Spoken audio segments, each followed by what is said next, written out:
The year is 1650, and I have been stripped from my home, from my culture, from my traditions, from my beliefs, from my family.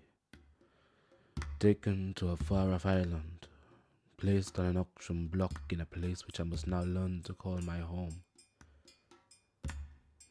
But how can one call this home when home is where you're supposed to feel safe, feel loved, feel free?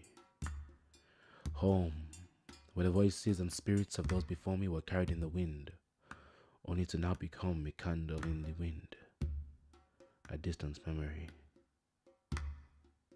I pray the gods free me of this place, so that I may one day return home.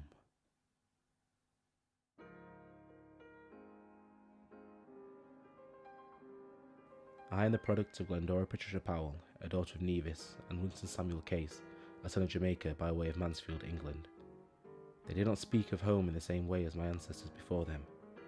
These were places which radiated with as much love as the sun shines light, the home of my grandparents, my great-grandparents, my aunts, my uncles, my cousins. I remember being a child and hearing my mother talk to her friends about going back home, sharing stories of the times before they came to England. Although this is what she now calls home, that small blue house in Butler's Nevis will always be her true home.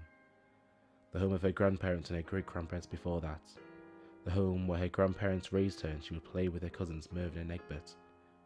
The place that she wants to be laid to rest in their one final journey back home.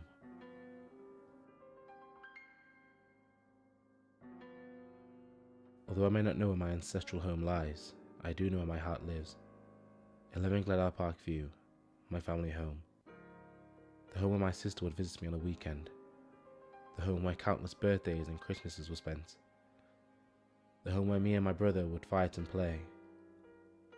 The home where my family would gather. The home where I was encouraged to be who I wanted to be.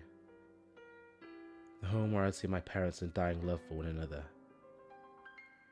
Although I am lucky to call many places home, this is my one true home. Here is where I understood the passion that Luther, Diana, and Sampha sang about when they spoke of home, because it is here that I felt the same passion. A place of protection, a place of love, a place which, unlike my ancestors, I can call home.